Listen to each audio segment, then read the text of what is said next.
السلام عليكم ورحمة الله وبركاته. يا مساء الجمال على كل حبايبنا في كل مكان. هخليك غاوي محترف، هخليك لو انت ناقصك معلومات في تربية الحمام، لا بعد الفيديو ده هتقول انا اعرف كل حاجة عن تربية الحمام. ولكن يا جماعة الفيديو ده جزئين، عملنا جزء منه من يومين، ممكن تشوف الفيديو موجود على القناة، وده الجزء الثاني فيه نصايح مهمة جدا في الجزء الاولاني، ممكن تشوف الفيديو.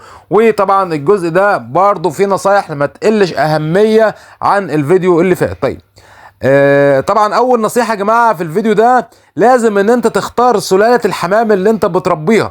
ليه؟ لان يا جماعة مش اي حمامة بتتربى، في سلالات حمام لو انت بتربي حمام للتجارة او بتربي حمام ان انت بروتين للبيت، فمش اي حمامة بتتربى، لازم بختار سلالة قوية للتربية. في حمام بري عامل زي حمام البري كده، لو وكلته لحمه هو اصلا حمام ضعيف، هتروح تبيع الزغاليل بتاعته فهي اصلا زغاليل ضعيفه. فلو انا بربي حمام بلدي فلازم اختار منه الحمام التلتينات، الحمام اللي حجمه حلو، الحمام اللي حجمه كبير، هو ده اللي انا اقدر اعمله مشروع، او ده اللي انا اقدر ان انا اكسب منه. ما عدا عن ذلك فبنصحك ما تربيش لو انت بتربي حمام للتربيه. وممكن في سلالات تانية تربيها زي الزاجل وزي الكريزلي وزي اللحم الفرنساوي. لو عايز تهجن لحم فرنساوي او رومي مع بلدي اوكي مفيش مشاكل، بكل ده بيجيب زغاليل حجمها كويس. فالنصيحه اللي عايز انصحها لك، مش اي حمامه ان انت بتربيها عشان توفر منها اللحم او توفر منها البروتين. تمام كده؟ طيب النصيحة التانية يا جماعة، لازم تدي فلاجيل أول الزغاليل ما تطلع من البيض. أول يا جماعة الزغاليل ديت ما بتخرج من البيض، فلازم إن أنا بقدم لها الفلاجيل ده كمطهر معوي، لأن الزغاليل دي مش بيكون عندها مناعة مطلقا لمدة 40 يوم.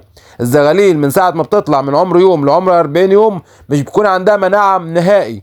يعني الأهالي لو حاملة مرض أو المية ملوثة أو الكلفة ملوثة، هيصيب الزغلول ده بمرض الكنكر، والزغلول ده هتبص تلاقيه بعد يوم او اتنين ميت منك وما تبقاش عارف ايه السبب، والزغلول ممكن يضعف منك وبيجيله امراض كتير. فالوقايه هنا خير من العلاج. فالوقايه هنا اللي بعملها ايه؟ اول الزغالول دي ما بتخرج من البيضه فلازم بديها فلاجيل على الميه، بدي 5 سم فلاجيل على الميه. هتقول لي انا بربي حمام كتير ومش عارف ادي مين ولا مين، هقول لك الجزء اللي هو خرج الزغاليل اديله كل فرد سنتي ببقه، كل فرد سنتي ببقه يومين او 3، هتلاقي الزغاليل عندك صحتها قويه جدا. وبنصحك برضو ان انت تهتم بالكلفه الناعمه في الوقت ده. طيب النصيحة يا جماعة اللي بعد كده، بلاش تدي مضادات حيوية غير في الضرورة. لو انت من الناس اللي هي كل ما يجيلها شوية تعب او الحمام عنده يجيله، الطير عنده يجيله شوية تعب، تجري تجيب مضادات حيوية، فده غلط، لان المضادات الحيوية بتضعف مناعة الطيور دي. المضادات الحيوية يا جماعة مش بنستخدمها غير في الضرورة فقط، غير في الضرورة فقط. يعني لو فرد مثلا عنده سالمونيلا كوكسيديا نيوكاسل، فبنبدأ ان احنا نستخدم معاه المضادات الحيوية. فالمضادات الحيوية بنصحك ما تستخدمهاش الا للضروره. طيب النصيحه يا جماعه اللي بعد كده، لازم كل 3 شهور تدي جرعه ديدان. كل 3 شهور يا جماعه خير لازم تدي جرعه ديدان عشان الحمام ده ما يتوقفش عندك عن الانتاج. جرعه الديدان ديت هتلاقي ان الذكوره كمان بتخصب بشكل كويس، لان لو بقى في ديدان هتلاقي الذكوره ما بتخصبش، وهتلاقي ان النوتي بتبيض بشكل كويس لو بتدي جرعات ديدان، لان طول ما في ديدان في جسم الطيور ديت فالطيور ديت بتتوقف عن انتاج البيض. النصيحة اللي بعد كده يا جماعة، خلطة التحديق لازم يكون قدام الطيور دي باستمرار، خصوصا لو انت حابس، خصوصا لو انت بتحبس، لازم يكون قدام الطيور دي باستمرار يكون في قدامها خلطة التحديق. خلطة التحديق دي هنعمل لكم فيديو عنها ان شاء الله تعالى عملي. الناس اللي عارفه خلطة التحديق لازم تعمل خلطة التحديق، طبعا عبارة عن طوب ورمل وكسر طوب ابيض، كسر طوب احمر، اي قشر بيض عندك، صدف بحر، شوية ملح، طعام، فحم، كل الحاجات ديت هي خلطة التحديق. طيب النصيحة اللي بعد كده يا جماعة، لازم بوفر نوع كالسيوم للطيور دي، لازم توفر نوع كالسيوم للطيور دي. طبعا التحديد ده كالسيوم طبيعي، ولكن احنا عايزين كالسيوم سريع، فاحنا ممكن ندي ديكال او بديكال او كالسيمات. الحاجات دي كلها تفرق مع الطيور في وتضاعف عندك الانتاج. نظافة المكان يا جماعة مهمة جدا. يعني انت لو انت غاوي شاطر عشان ما يجيلكش مرض الجدري، ما يكونش في عندك حشرات، ما تدخلش تلاقي المكان ريحته كريهه، والامونيا ديت كمان بتاثر على الطيور دي. فنظافه المكان كل اسبوع لازم بنظف المكان بتاعي ده مره. النصيحه اللي بعد كده يا جماعه، بلاش تربي الحمام الضعيف. الحمام الضعيف ده يا جدعان يعني لو انت بتربي الحمام الضعيف ده هتخسر، هتاكل على الفاضي، والمشروع معاك هيخسر، وتقول اللي معاه حمام مطيره واللي معاه قرش مطيره يجيب حمام مطيره. بلاش ان انت تربي الحمام الضعيف لو انت غرضك من التربيه المكسب او توفير البروتين، بلاش ان انت تربي الحمام الضعيف. النصيحه اللي بعد كده يا جماعه، بلاش تنتف ريش الحمام. الجماعه اللي هم بيمسكوا الحمام ده ينتفوا الريش بتاعه، وبيقول لك الحمام طول ما انت بتنتف ريشه بتقل مناعته، وكمان بتقلل او بتخلي الحمام ده يتوقف عن البيض. ليه؟ لان الكالسيوم اللي في جسم الطيور دي بدل ما يروح على عنقود البيض فهيروح على تجديد الريش، فالطيور هنا هتتوقف عن الانتاج. فبنصحك بلاش تنتف ريش الحمام او تقص ريش الحمام. عاوز تعود الحمام على المكان، بستره. خايف الحمام، بستره يلف على جناحه بلاستر. بلاش تدخل الاطفال المكان. الاطفال يا جماعه اللي بتدخل تجري في المكان وبتزعج الحمام ده على فكره ممكن يسيب المكان ويمشي لو محسش بالامان. فالاطفال بلاش ان انت تدخلها، ممكن تدخل الاطفال ويكونوا الحركه بحرص. احنا لما بندخل الاماكن ده يا جماعه اماكن تربيه، فالحركه بتاعتنا بتبقى بحرص، مش بنجري في المكان، لكن الاطفال بتجري وممكن تقوم الحمام من على البيض وتخوف الحمام من المكان، فبلاش تدخل الاطفال المكان.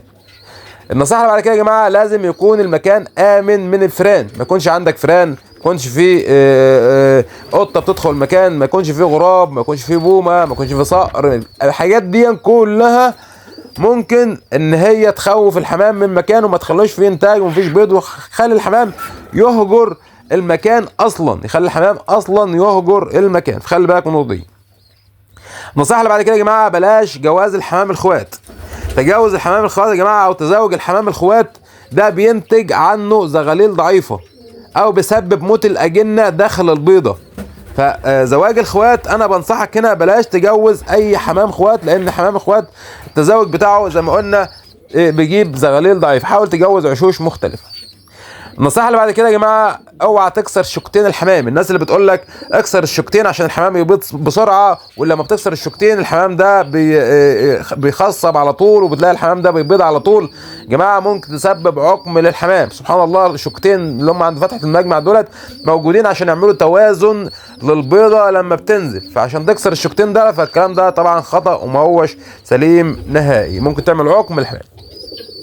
النصيحه اللي بعد كده يا جماعه، بلاش الاطعمه اللي فيها زيوت. انت ممكن تحط اطعمه من المنزل عادي، ولكن في اطعمه بيكون فيها زيوت عاليه، فبلاش ان انت تقدم الاطعمه اللي فيها زيوت. الانسان سبحان الله مش بيستحمل الزيوت ديت، ما بالك بقى والطير اصلا كله ما يجيش 200 جرام او 300 جرام، فهيستحمل الزيوت دي ازاي؟ فبلاش، بنصحك بلاش ان انت تدي اي اطعمه موجود فيها زيوت، زي الرز المطهي ممكن تغسل الرز ده او اي حاجات فيها زيوت، فبنصحك بلاش. النصيحه اللي بعد كده يا جماعه والنصيحه الاخيره، اعمل الكلام ده كله، ودي اهم نصيحه. لو عملت الكلام ده كله وسمعت الفيديو اللي فات ان شاء الله تعالى هتكون غاوي فرخه محترف. طبعا انا جبت لك بعض النصايح المهمه جدا اللي انت لو اتبعتها ان شاء الله هتكون غاوي محترف. وصلت معايا في الفيديو لحد دلوقتي، ما تبخلش عليا باللايك بتاعك الجميل. ان شاء الله تعالى اوعدكم فوائد قويه جدا المراحل القادمه. اشوفكم على خير، استودعكم الله، السلام عليكم ورحمه الله وبركاته.